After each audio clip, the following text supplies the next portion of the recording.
विषय हिंदी, इयत्ता 9वी, प्रकरण 5वां शुरू है। अतीत के पत्र। विनोबा भावे और महात्मा गांधी जी, इन्होंने ये अतीत के पत्र लिखे हैं। अभी जो आपने इस प्रकरण में जो पहले कुछ देखा है, तो उसका थोड़ा बहुत और एक बार पत्र में क्या क्या लिखा है, पत्र किसको लिखा है, ये और एक बार देखेंगे।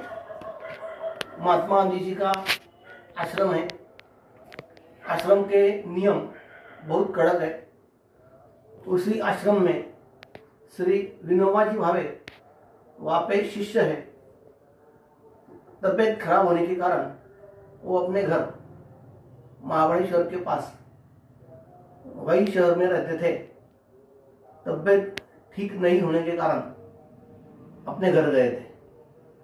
2-3 महीने के बाद पुनः आश्रम में वो आने वाले थे, लेकिन 1 साल बीत गया, आश्रम में नहीं पहुंचे। इसलिए विनोबा जी आश्रम के प्रमुख महात्मा गांधी जी को पत्र लिखते हैं। इस पत्र का नाम है अतीत के पत्र। भी देखो, उन्होंने कहा था कि अस्वास्थ्य के कारण आश्रम में नहीं पहुंचा, लेकिन 1 साल भर में मैंने क्या क्या किया।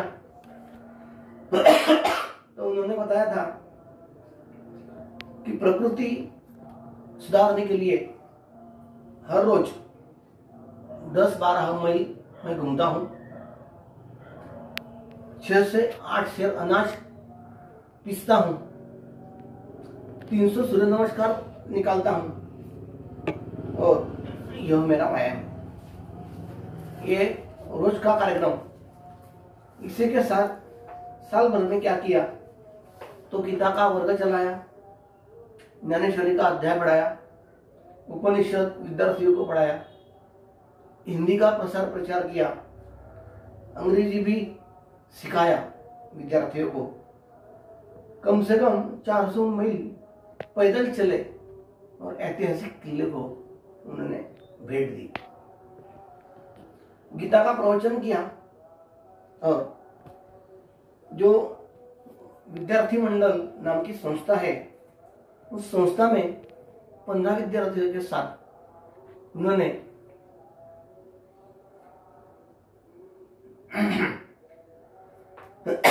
पिसाने का वर्ग शुरू किया, चक्की पिसाने का। उससे जो पैसे आए, उससे पैसे से 400 पुस्तकें खरीदकर विद्यार्थी मंडल नामक संस्था के वाचनालय में दे दिया। सत्याग्रह आश्रम के तत्वों का प्रचार किया। बड़ौदा में जो एक संस्था है, वो संस्था के माध्यम से हिंदी का प्रचार प्रसार किया, और यहाँ तक अपना साल भर में किया हुआ जो कोई कार्य है, कार्य का वर्णन उन्होंने अपने पत्र में किया है। आगे भी पत्र शुरू है। देखिए अभी कि अंत में मैं सत्याग्रह श्रम निवासी के तौर पर मेरा आचरण कैसा रहा, यह कहना आवश्यक है। अस्वाद व्रत, अस्वाद व्रत,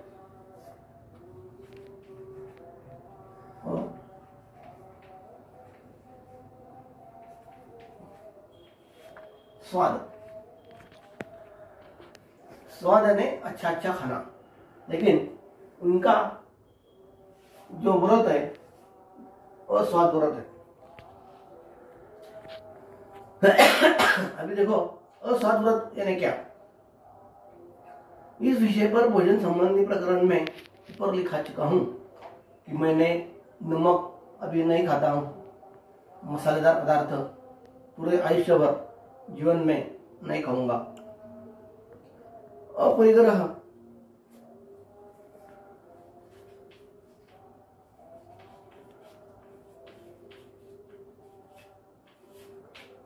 अपरिग्रह यानी संग्रह नहीं करना।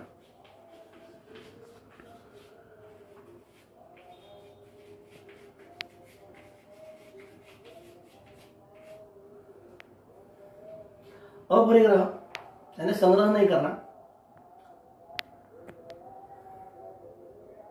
लकड़ी की थाली, खाने के लिए लकड़ी की थाली, कटोरी, आश्रम का एक लोटा, धोती, कंबल और पुस्तकें, इतना ही परिग्रह रखा है। यानी आश्रम में जैसे रहते हैं वैसे ही लकड़ी की थाली है, कटोरा है, आश्रम का लोटा है, ओढ़ने के लिए पहनने के लिए धोती है, कंबल और पुस्तक, इतना ही सामान उनके पास है। बंडी, कोट और टोपी वगैरह न पहनने का व्रत लिया है। बंडी यानी जो पहनते हैं, उसके ऊपर कोट और टोपी भी मैं नहीं पहनूंगा। इस कारण शरीर पर भी धोती ही ओढ़ लेता हूं। करघे पर बुना कपड़ा ही इस्तेमाल करता हूं, यानी जो हाथ से तैयार किया हुआ कपड़ा है, बुना है, उस कपड़े का ही इस्तेमाल करता हूं। स्वदेशी परदेशी का संबंध मेरे पास है ही नहीं। आपके संबंध मद्रास के व्याख्यान के अनुसार व्यापक अर्थ न किया हो तो ही। सत्य, अहिंसा, ब्रह्मचर्य, इन व्रतों का परिपालन अपनी जानकारी में मैंने ठीक ठीक किया है, ऐसा मेरा विश्वास है। देखो, सत्य, अहिंसा,